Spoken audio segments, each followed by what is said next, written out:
Hello and welcome to the GSMC Book Review Podcast, brought to you by the GSMC Podcast Network. I'm your host, Sarah. I am so happy to be with you today. I know not the date I was expecting to put this episode out, but between allergies and laryngitis and just you name it, it's been a rough week. I love spring. I love flowers, but it's been causing some issues. But as we get started, before I complain to you about my allergies, I would like to remind you to please like, follow, and subscribe on whatever platform you're either listening to or watching this episode on. Really helps the algorithm, helps get this podcast out to more lovely readers such as yourselves. If you want to help the podcast in a different way, you can do so by going to gsmcpodcast.net. There you can leave a donation, and that will help not only the podcast, but the network as a whole. Every bit of support you give this podcast helps. This podcast, of course, would not exist without you, whether you've been here from the beginning or you've been here for part of the time or you're brand new. Welcome. Love having you. Your support means a great deal to me. So if you are wanting to help in another way, though, like I said, you can do so by going to gsmcpodcast.net. And that monetary donation helps not only this podcast, but the network as a whole. And thank you, as always, for everything you do to support this network and this podcast. So, are you getting some spring weather? My best friend in Montana said she woke up and it was 17 this morning. It's the last day of March. That's not unusual in eastern Montana, but still not terribly fun. We are having an absolutely gorgeous day. You can probably see the beautiful late afternoon sun around me. We finally went to daylight savings time this past Sunday, so we were 3 weeks behind the US this year. Always confuses me for whatever time frame it is that we're off from that system, because I have to redo my time zone math. Okay, how many hours am I ahead of mom so that I can call her? And this year it was 3 weeks, but we switched on Sunday. So now we are back to my normal math, which is good. But today it has been absolutely gorgeous. It's been really sunny the last few days anyway, but today it just suddenly warmed up like, hello, spring is here. And I have been loving all of the flowers. My head in general does not love the flowers, but I personally do love the beautiful flowers. So my allergies and I are just attempting to coexist at the moment. At any rate, I hope you've had a good week since I have talked to you the last time, a good 2 weeks since I published the last episode. I hope you had a great weekend. Our weekend was fairly quiet, but good. Enjoyed some sunshine, been going for some walks, the usual. I've had some wonderful students the past few weeks, and just some of the comments they make me smile, mostly roll my eyes occasionally. Just they are so funny. Kids have no filter, and I love to hear the comments that come out. Sometimes I can't stop myself and I just bust out laughing. I mean, I had a kid hopping on the floor like a frog today. He was paying attention, so hey, good for you, kiddo. Get out all that energy.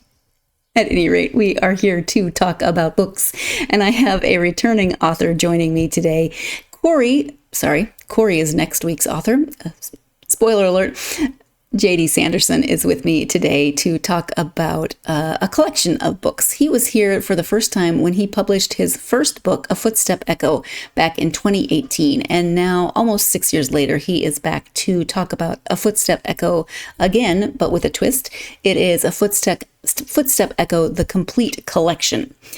Let me get that picture up for you. So this is the collection of these stories that take place in this universe, and he has just released this as a new collection. So let me go ahead and give you the description of the collection. It's fun to have him back after all of this time to talk about a book that we talked about so long ago, and the fact that that was his debut novel, and now he has 5 published books is really exciting. But let me give you that description. 2 novels and 1 short story, revised, re-edited, and together for the first time. Who is the mystery girl? Bernard Abbey's lonely, monotonous existence was forever turned upside down the day a mysterious young woman saved his life by taking him to another time. Soon, Bernard realizes his new friend cannot speak or remember. Confronted with conflicting origins of her past, Bernard comes to believe his mystery girl is somehow linked to humanity's idyllic future. No matter when in time, someone is hunting Mystery Girl. With government scientists, future eco-terrorists, and a host of others all in pursuit, it's a race against time for Bernard and his new friend to discover the truth about the future and themselves.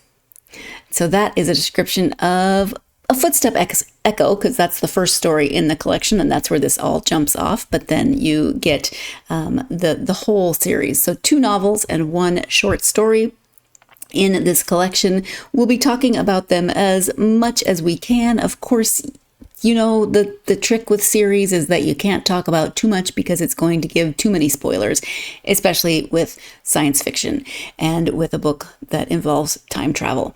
So if you're a fan of time travel, then this is a good book for you. There is a lot of going back and forth to different points in time as they are trying to run from the people who are hunting the mystery girl. Who is the mystery girl? Well, it's a mystery for a reason. You're going to have to read the book to find that information out. Spoiler alert, you're not going to find out who she is now. You have to read the book. But if you are a fan of science fiction, if you are a fan especially of time travel, which I am a fan of, and yet I sometimes find it confusing to watch, like a Star Trek episode when there's time travel. My brain goes in 1,000 different directions. Yes, but if that happened, then what about this? And if I don't think I could ever write time travel because of those thousands of directions that my brain goes with every jump in time. What does that mean for other timelines? And how much do I have to think about it and pay attention to it and change what's going on? My brain would just, I don't know, maybe implode, maybe explode, not really sure. Fortunately, other people do write time travel books and we can read them. JD is one of those people. So let's go ahead and turn to the conversation with JD. Again, it's called A Footstep Echo, the complete collection. The author is JD Sanderson. Hi, JD. Welcome back to the podcast. Hi, Sarah. Thanks for having me back on. It's been a long time. It has. We were just talking about that before we started recording in 2018. So I know a lot has happened for you as an author. We're going to talk about some of that. Before we talk about the new collection, can you just give a brief introduction of yourself so my listeners can get to know you a bit? No problem. My name is JD Sanderson. I am a author living in the United States in the Midwest at an undisclosed location. I little bit of an odd guy. I don't usually show my face online, but you can follow me online at Instagram and Threads at a sci-fi writer. I mostly stick to science fiction, a little bit of sci-fi horror sometimes, and I have self-published 5 books and several short stories.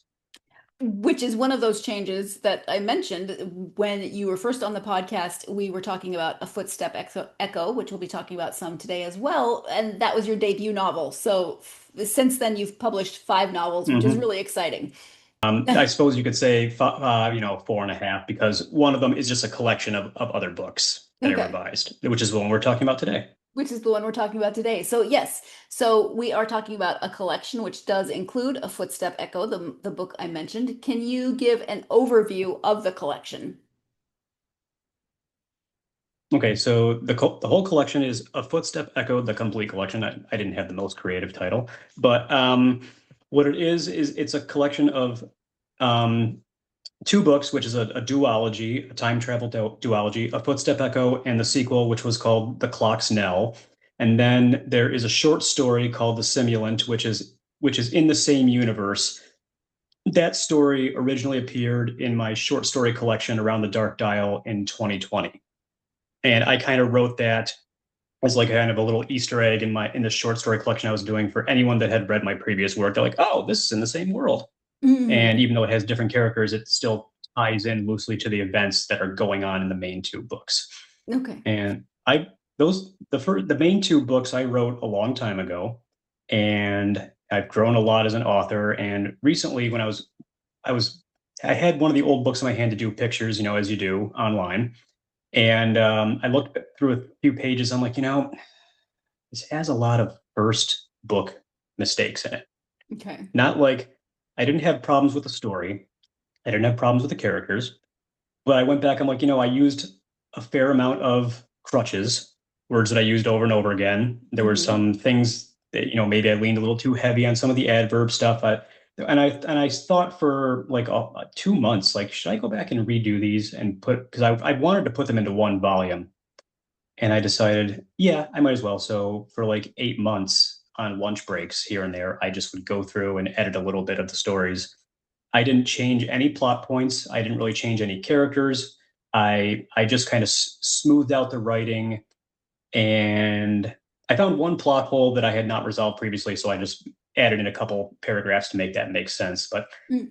I wanted to just put this together in all one work because I think it reads better overall if you go right from one book to the next.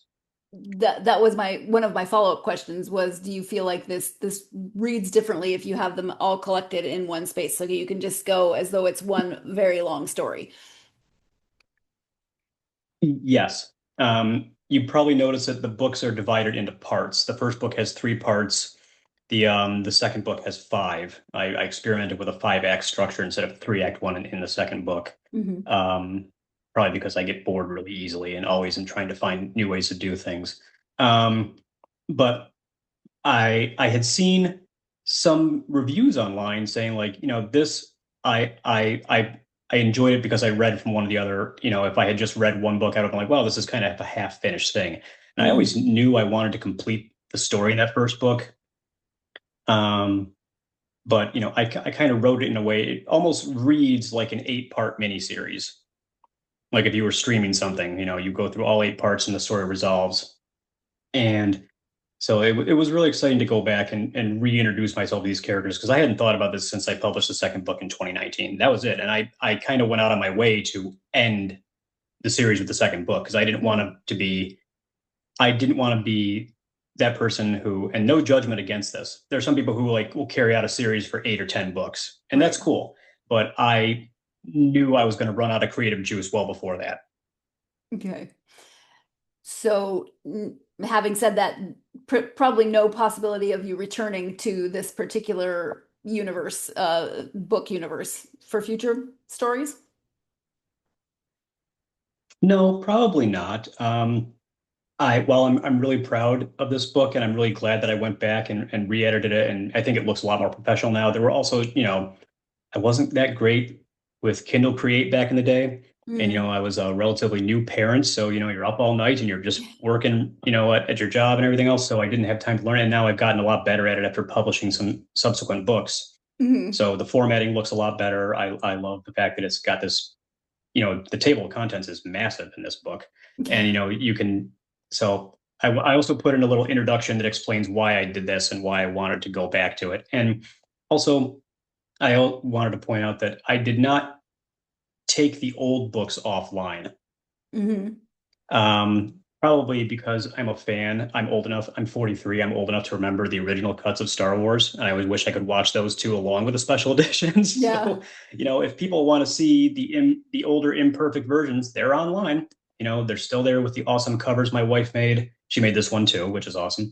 Um, and but I just look at something like Blade Runner.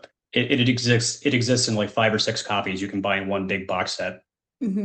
which I own. But I'm just happy to just put something out there that for me, kind of brought it up to the standard I'm more used to working at nowadays. Okay. Yeah. And I hope it's better for the reader. I hope it's better because it does work better as one big story. Hmm. You mentioned the original Star Wars. Was always happy that my parents had the VHS box set with the original the tapes. So then when the new ones came out, we had both. Um, Hmm. yeah. My wife has never seen the uncut ones, so it's just that's an experience a lot of people who are especially who are young don't have. Yeah. I remember them because I recorded them off of TV, so they were a Okay. little edited for time, but I still got Yeah. to see all those great, horrible special effects that made the movie what it is. Right. Yeah, absolutely. On the one hand, I hear someone who hasn't seen the original Star Wars trilogy, and I think that's so weird because there's never been a point in my life where I haven't been aware of the Star Wars trilogy and loved it. Saw all three, of course, loved them, and then stood in line when the re-released versions came out, loved those as well, but so very happy that I still had that, like I said, that collection, that VHS collection, which is still at my parents' house. Don't know where I might get a VCR to play. Yes, I do. My mother still has a VCR that I think still works, so I could still watch the original. But I do. I know that people were born, of course, after that, and they didn't see those original ones. They might not even have seen the edited and re-released ones. There's a whole generation, of course, that saw the prequels, not as prequels, but as the first ones they saw. There's a whole group of people who saw the third trilogy before they saw anything else, and it's kind of like time travel. I try not to think about it too much. But we're going to go ahead and take our first break of this episode. When we come back, it seems strange that we haven't really given an overview of the collection up to this point because we've been talking about a few other things, but JD will give an overview of this story. You're tuned in to the GSMC Book Review Podcast, and I'll be right back. Mm-hmm. Mm-hmm. Mm-hmm. Let's go. I wake up to a little bit of drool on my pillow, feel like it's gonna be a bad day. Yeah, I'm tired of shit, and the coffee ain't hit yet, damn, ain't that great. I don't wanna go to work, cause my boss is a jerk, and I'm not even that paid. I need a change in my life, cause I don't feel alive, and there's nothing that makes me happy. Hold my beer for a minute, I'm about to quit my job, cash in for a ticket. I'm going on a trip and I don't plan to visit. I'm gonna stay there till I feel like I'm winning, and this is just the beginning. I need a big change, help me feel like living. I need a big swing, home runs I'm hitting, and I'll never look back, moving on till I get it all. And we all got dreams, we all want things, but what you gonna do for it? How you gonna move for it? What you gonna be? And do you believe you can do anything? Welcome back to the GSMC Book Review Podcast and my conversation with author JD Sanderson. As we get into this second segment, just a quick reminder, your final reminder, that if you want to help out by leaving a donation, you can do so by going to gsmcpodcast.net. That helps not only this podcast, but the network as a whole. Just one more reminder, that website is gsmcpodcast.net. Again, thank you so much for your support of this podcast and this network. Before the break, we were talking about, Star Wars and the original trilogies, but because we were talking about the fact that JD has left the originals of these books online so that you can read them before they were edited and changed ever so slightly for this collection. So if you are someone who likes to have both versions of something to be able to compare or just see how different they might be, you still can get the originals online as well as the collection in its newer form. Let's go ahead and return to the conversation with JD. For people who aren't familiar with the books, can you talk a little bit about the storyline? So there is a time travel element. There is a character who does not speak. Can you give an overview of the story? Sure. So the story starts off in 2017, which is when I started writing the book, and it starts on an old man who's a widower. He is out of work, out of full-time work. His job has been, he worked at a local newspaper for many years. That job has been made redundant by the internet, and he's lost everything. His wife has died years ago. His dog ran away, got off leash. He is just a very lonely, kind of bitter old man. Mm-hmm. He's kind of jokey, but he just, he's a very sad person. And one day, his life is saved by this younger woman who, I say younger because he's in his 70s. She's, right. I imagine her I think I say she's like 28 or 29. Mm-hmm. So she's not a kid. Yeah. But She cannot speak. She can say a few words, but it's very difficult for her. She cannot remember anything, but she can travel through time, and she saves his life by flashing him to another point in time. And after the initial confusion wears off, he starts traveling kind of back and forth with her around, while trying to unravel the mystery. He calls her his mystery girl because he doesn't know anything about her, and she can't tell him.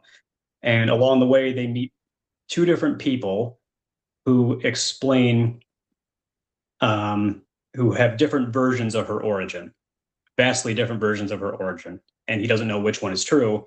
And you're dealing with a book this size. I mean, in the first book, you do find out who she is, and in the second book, oh boy, a lot more happens. A lot more new characters come in. You learn a lot about her. I don't know how much I want to spoil, for that. It's kind of the one thing that makes it difficult to talk about is that the big reveal happens on like page 75, and then you've got 400 pages more to go.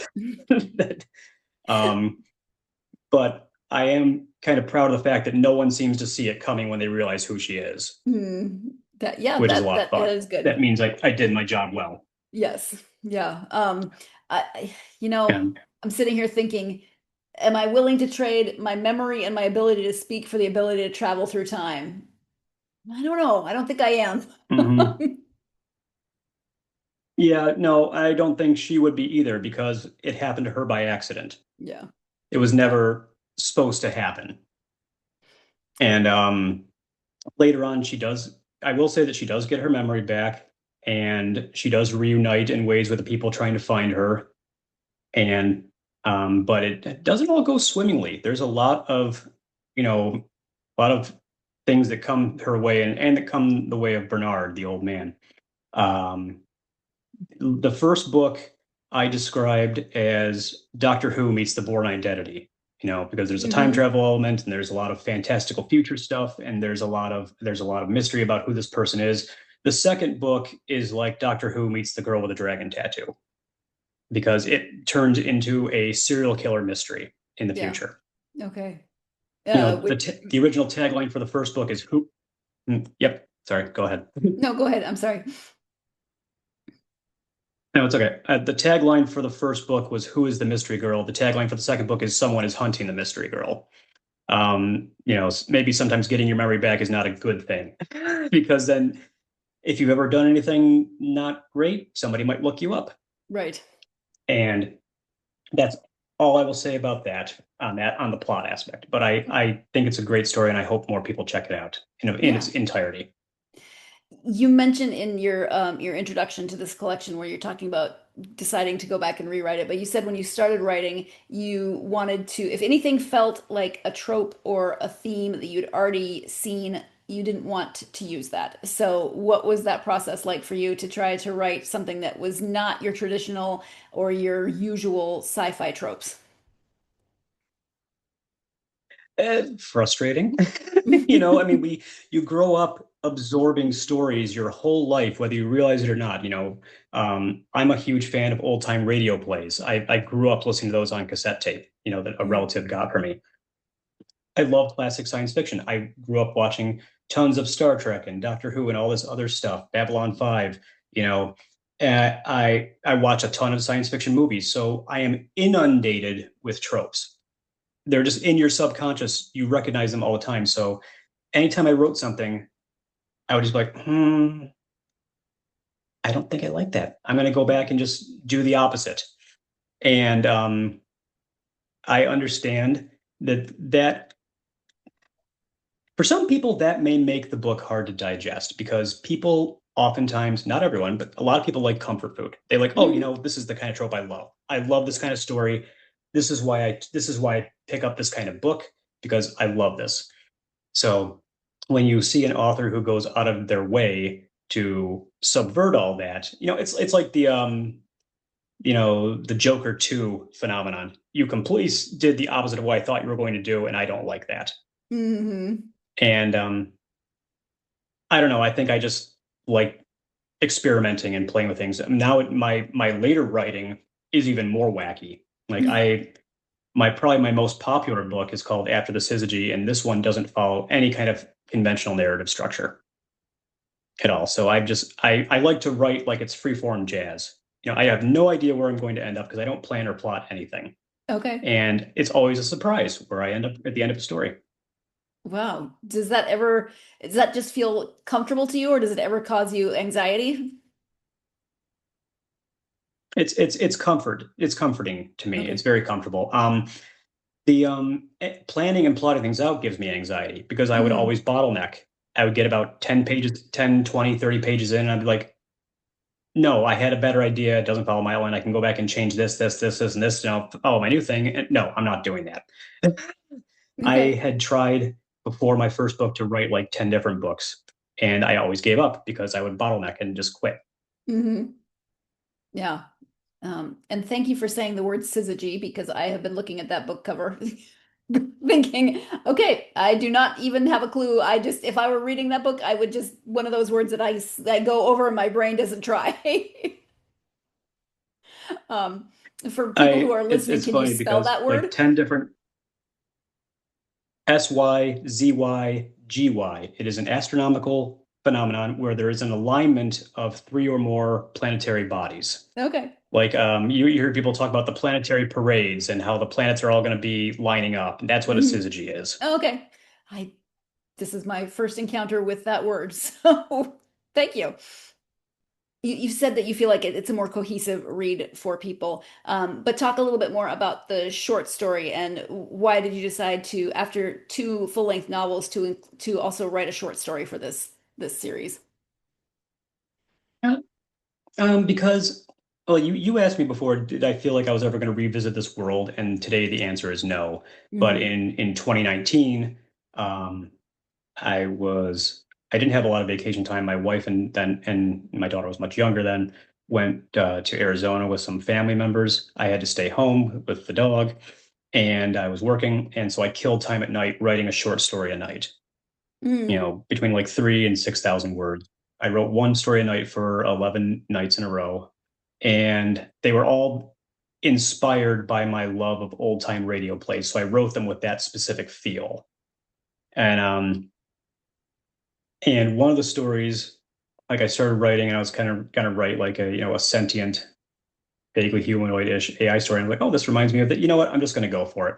I'm just going to make something that is in that world, because even though I have simulant, which is what I call those AIs, I have those characters in the book, I didn't have a story that was solely about one of them.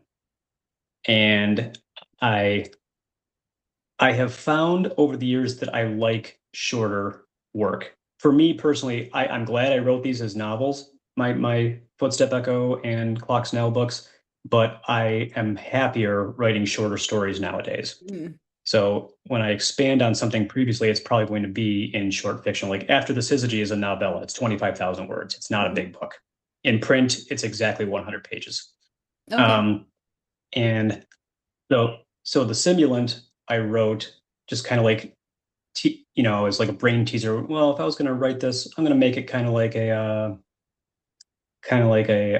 almost noirish cop mystery type thing. And not exactly, but that was like the basis in my head. I won't plan something out, but I'll just have like, what kind of mood do I want to write this story in? And then I'll just it's like choosing your key when you're jamming in music, and just say, okay, I'm going to do this in the key of F. Let's go. Okay. But it was exciting. It was exciting to go back and see a different part of the world that you did not explore in the books. Okay. Yeah. The books are all about scientists and the global government and everything, and this was a very streetwise story. I suppose if you wanted to, you could read the short story first. You could go to the end of the book and read the short story first, because it really is standalone, but there will be spoilers, as JD said. But it would be fun, I think, to explore from a different angle in a world that you've already been writing in, where you've got 2 complete novels, and then, what about this angle? What if I wrote from this perspective? And what did he say? He said it was more of a streetwise story. So just a little bit of a picture of this universe that you've maybe not read before, and you start with the short story, or maybe you've read 2 full novels, and then you get this bonus track, this extra glimpse into this world. Let's go ahead and take our second break of this episode. When we come back, more with JD.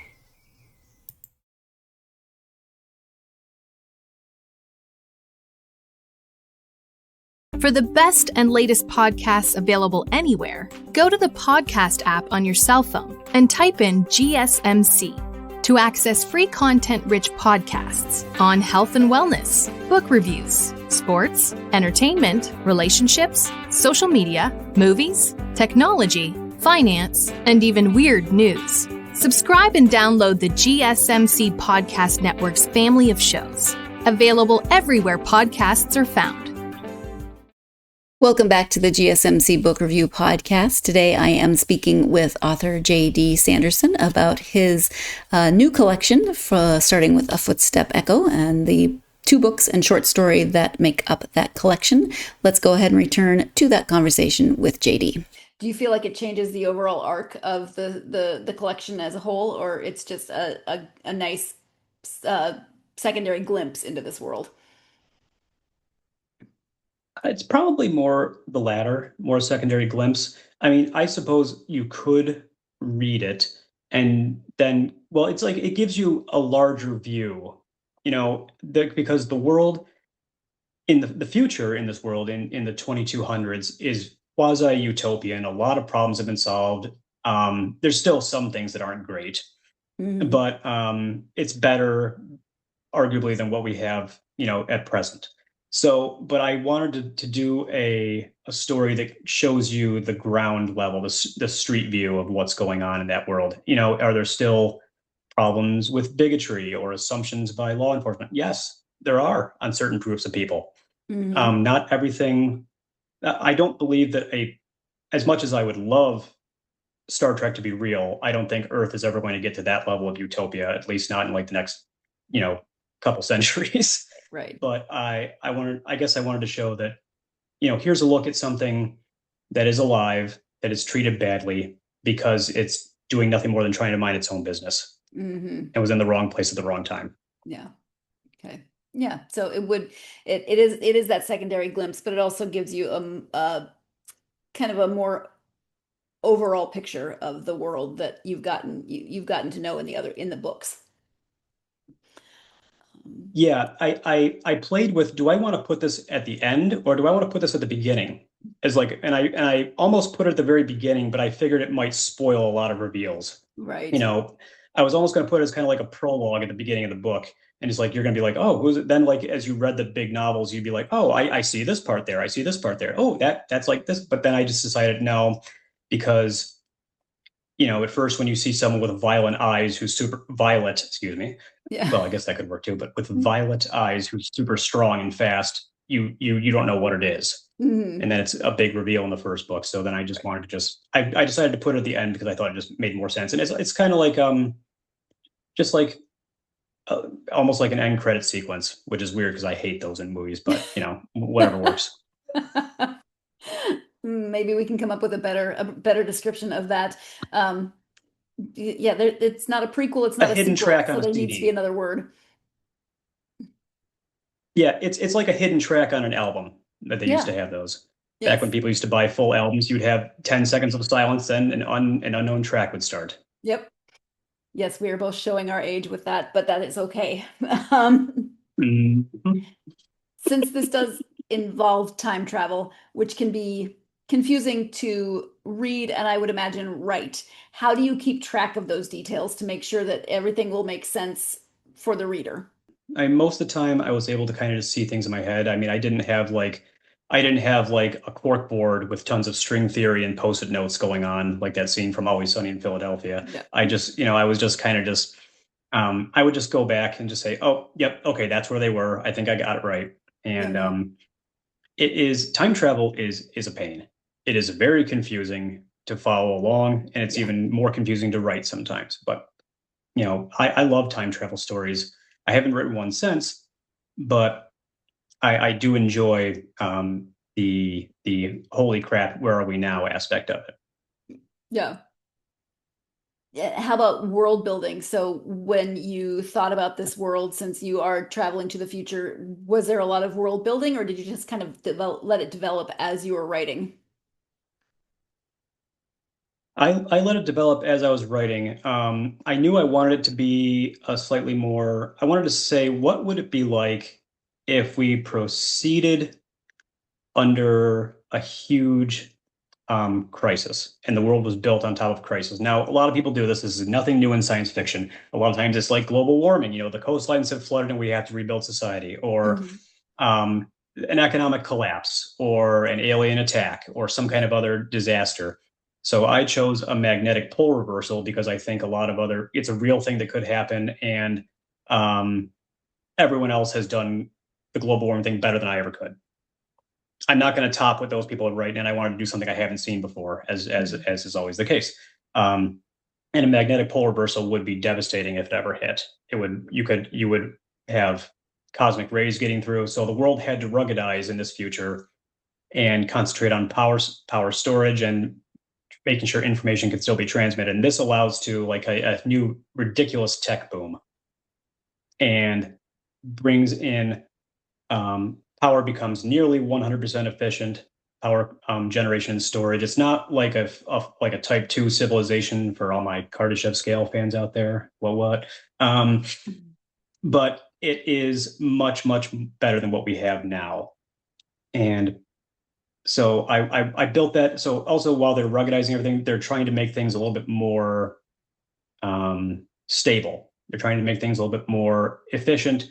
They're making things a little greener. So like I was like, okay, I can see construction is going to be huge in the future. I could just, a lot of people do these huge mega structures, but what if they were lined with atmospheric algae scrubbers that constantly clean everything around them, so that as we're building, something else is cleaned along the way? What if a lot of power stuff is non-pollutant and in really encased underground bunkers to make sure that nothing can happen? There's no oil pipeline spills or anything like that in the future. So little things like that I wanted to just kind of build in as I went. Okay. Any particular research that you found that you did that was interesting for you? I listened to a lot of physics podcasts and just skimmed a couple articles. Usually if I did, I wanted to make sure it was like something that was actually peer reviewed and published to a scientific journal. I didn't just go to YouTube and with some guy saying, "Hey, I think this is a good idea." I wanted to make sure it was something reasonably plausible. I mean, obviously you're dealing with time travel. The entire premise is kind of implausible right now and for the foreseeable future. So I was like, what can I do that's like 90% of the way there? I'm not a physicist by training. I'm not, like, one of my favorite authors is British author Charles Sheffield. He was a science fiction author and he was trained in physics and mathematics. I'm not that guy. My stuff is Frederick Pohl. Why does this work? Because it does. Because the story needs it to work to move on. So we're going to get there and just say, this is kind of why it works and let's move on. Yeah. So I admit that if you want to go ahead and call it not hard sci-fi, I'm okay with that. There are people who want it to be really, really techy and a lot of tech words, and that's not my thing. My stuff is always character and society focused first. Well, because you can go the other way. If you try to get really technical and really sciencey, then you're going to get the people who understand the science screaming at you that how wrong you are, and that's not great either. No, and I think that science fiction works best when it tells a human story. Yeah. Are you working on anything new currently? Not at the moment. I have 3 short stories coming out this year in 3 different publications. Okay. One I can talk about, 2, not quite there yet for publicity. The first one is a short story called Are You Lost Too? It's in this upcoming anthology coming out next month, actually, in April. Called Of Beasts and Bones by Inky Bones Press. It's a little short story. It's a cryptid focused anthology with over 40 writers. My story is about a little girl who is new in a new place. Her parents just moved and she meets some kind of creature. And along the way, you don't know if it's like a cure for loneliness or if it's like something more sinister. I love to write stuff that's open for interpretation in anything I do. Especially with a short story. I have that, and I have 2 other short stories coming out, one in another anthology from a really cool, another really cool small press, and one in like a digital magazine. So Okay, great. Yeah. that's what I'm looking forward to and promoting right now. Yeah. I imagine finding time. You said you edited this compilation or this collection on your lunch hour. So I imagine working full time, having a family makes it difficult to find a lot of concentrated time to write. It does, but also I enjoy the break. I write everything now because I write shorter stuff. I write it all on paper. I have some notebooks that I bought.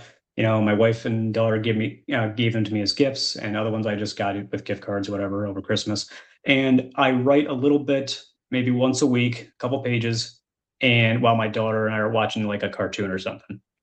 And because if I sit there, I learned with my novels, if I sit there and I churn away for an hour, 2 hours a night, every night for months, I'm going to burn out. I do not have that personality where I have an endless amount of creative juices. I have to take a break and let it recharge, or I'm going to start not enjoying it. Doesn't mean I don't promote it or don't want to say, hey, you should read this. It's really cool. That's also why I think I like writing shorter stories now. I have come to the realization that this is more fun for me. I can take a little bit of breaks. A lot of writers subscribe to that thing. You must write every day. And I just don't come from the same school of thought. I don't judge that if that's what you're at. If that's what you're at, and if that helps you become a better writer, go for it. But for me personally, I would get burned out. Yeah. But that's important to know about yourself and your writing, because a lot of people would think, no, this is the way I have to do it, and then force themselves to a schedule and then burn out. No, the only way you have to do it is the way that works best for you. Yeah, I agree. So since I talked to you, well, not since I talked to you last, because that would be 8 years to cover, but more recently, what have you been reading? So I have, I plowed through all of the books in the Asimov Foundation series over the last couple of years. I have dived headfirst into the world of Arthur C. Clarke, who I kind of listened to some of his radio play adaptations and stuff, but I never really read a ton of his stuff. I mean, I'd read 2001: A Space Odyssey when I was a kid. Right. But I am reading a collection of his short stories. I read the sequels to 2001, and I'm working on Rendezvous with Rama. I always work on 2 books usually at the same time because, again, bored easily. So I'm working on Rendezvous with Rama by Arthur C. Clarke and The Left Hand of Darkness by Ursula K. Le Guin. Okay. Confession time, as usual. I have heard of both. Of course, I've heard of Arthur C. Clarke and Ursula Le Guin. I'm familiar with them as authors. Ursula K. Le Guin, let me get that correct. I am familiar with them. I have not read anything by either of them. There's just so many books in the world. I'm never, ever in a million lifetimes going to catch up, but possibly someday I will get to those in the never-ending list of new books to be read, old books that I have not yet read. We're going to go ahead and take our next break, our final break of this episode. When we come back, we'll be talking about, we talked about what he's reading. What about his daughter? And we have a little bit of a nostalgic moment as we talk about what his daughter is currently reading. You are tuned in to the GSMC Book Review Podcast, and I'll be right back.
Welcome back to the GSMC Book Review Podcast and the conclusion of my conversation with author J.D. Sanderson. Before the break, we were talking about what J.D. has been reading, and you know me, I'm always nosy about what everybody's reading. So let's go ahead and return to the conversation with J.D. Does your daughter like to read? She loves it, which makes me very, very happy. Yeah. She is a great reader. I'm going to do a quick humble dad brag. Her school did these school-wide reading challenges for all their grades. It's like kindergarten through third grade in her school, and she won for her grade 2 years in a row. Good for her. So yes, she loves to read. She's currently working her way through the entire Ramona Quimby books by Beverly Cleary, which I had people get for her for Christmas, and those are such great old books, and they're really funny. And so she laughs her butt off at those every night. I love those. I actually fairly recently reread some of them and loved them just as much as I did as a kid. So I'm very happy for her. And to get to experience them for the first time would be great too. Oh my God, I know. It's great. You mentioned Doctor Who, so I'm going to ask you, do you have a favorite Doctor? Yes, number 9, Chris Eccleston. Okay. Yeah, it's not the normal one a lot of people give. I mean, I know the default answer is usually Tom Baker, David Tennant, or Matt Smith. Right. I have not seen a Doctor ever that I don't like. Yeah. I think the writing since its inception in 1963 has gone up and down. It's very hard to continue a show that long and have it always be firing on all thrusters, but I think every performer has brought something great to the role. But for me personally, Eccleston was the first one I really got into. I watched it, on like reruns, right, at Saturday morning when I was a kid. And then Eccleston was the first one I dived into when I got into it again. So that's probably why, but I also just find his dry, sarcastic delivery just so fun. Yeah. Yeah. Especially since there'd been such an extended break and we had such a long time with Tom Baker, very different imagining of the Doctor. Yes. Yeah. And then the 80s Doctors, I don't dislike any of them, but they're so quirky in such different ways. Oh, yes. Yeah, it was a great time of experimentation, we can call it, under budget constraints. Yes, but why we had vegetables on our lapels, I do not know. I'm just going to leave that for my friends across the pond. Okay, yeah, let's do that. If people want to know more about you and your stories, website if you have one, and any social media that you're active on. So I used to be on The Bad Place. I got off Twitter, a year and a half ago because it just turned into hell on earth. But I am now on Instagram and Threads. My name is @a-sci-fi-writer, all one word. And on my page, you can see the link to my Amazon author profile, which is basically just functions as my webpage. It's where everything is, and it's just a simple, easy way to find it is Amazon.com/author/JD Sanderson, all one word. Okay. And I post at least once a day, try and keep people updated on what new stuff is. And I've got some new short stories coming out that I am excited to have people see. Okay, great. JD, is there anything that we haven't talked about that you want to make sure that you cover or highlight at this time? I'm going to give an Indie April shout out. If anyone who's been dealing with indie books for a long time knows that Indie April, #Indie April, is like a big, like the Super Bowl for indie authors. It's, time when a lot of people run sales, a lot of small presses run sales. It's a good time to get awareness for, people who are not signed to one of the big publishing houses. Last year, there was an Amazon boycott, and it was really rough. All the people who kind of use this month as a big moneymaker just fell flat on their faces because a lot of us can't afford to go wide, and it's cost a lot of money if you're not going to sell through Amazon. And unfortunately, I understand why. Trust me, I get why a lot of people hate these big companies. Some of them suck very badly, but unfortunately, there's a lot of competition out there, and it's very hard to get signed to a big publishing deal. We can't all get it. And if you want to put your stories out there and you want to be extra creative, because the unspoken thing is if you're going to sign with someone big, they might tell you to do things to mainstream it up a little bit. Yeah. When I first tried to shop a Footstep Echo around, and I actually got I got 2 emails that were I'll give a really quick thing before we punch out. I got 2 emails that were night and day. First one was, we love it. It's a great concept, but it needs to be a dystopian future instead of a utopian one. The mystery girl should not be 28. She should be 19. And can you kind of zhuzh her up a little bit? The old man should be a background character, not the main character. And I'm like, well, then you've completely changed the entire story. Yeah. Wow. And I understand not every publishing house is like that. That's probably, I'm not trying to generalize all of them, but Yeah. then the second thing I got was a guy who said he was from a smaller house, but I forget his name. He was older. He'd been in it a long time. He lived in California, and he said, I'm not going to accept your book, but I'm going to give you some free advice. You are not Stephen King, and don't bother with all of the huge dialogue. I mean, all the huge description. You are a dialogue writer, I can tell. So lean into that and don't let anyone tell you what to do. And since then, I've kind of just only looked at working with small presses because I think he was right. Some people just, if you've been a musician for a long time, you can hear someone go, wow, you have a really good left hand. You know exactly what you're doing when you're playing the guitar. He just knew how to size someone up. And I have decided to that's why my stories kind of read almost like radio plays. They read like plays or screenplays sometimes because there's a shitload of dialogue. And excuse me, I don't know if I can swear or not. Okay. But so I've leaned into that, and I've always just wanted to stick with smaller people if I do publish with somebody else. So that's, I'm proud that I have 3 stories coming out with small presses, but that's where I'm at. Yeah. Okay. Thank you. And thank you so much for taking the time to talk to me about the collection and the process of, sort of re-editing and putting it into one book. I really appreciate you talking to me today. Thank you so much. I appreciate being on. Thank you again to JD for joining me to talk about not the new collection. The collection itself is new, of course, but the stories within already existed. They've just been polished up a little bit, just tweaked ever so slightly to make some changes that JD thought were important. Not major plot changes, just changes to the structure and the story, the grammar, those sorts of things.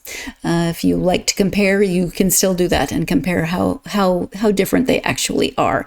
But if you are a fan of science fiction, if you're a fan of time travel, then this is a series and a collection you might want to check out.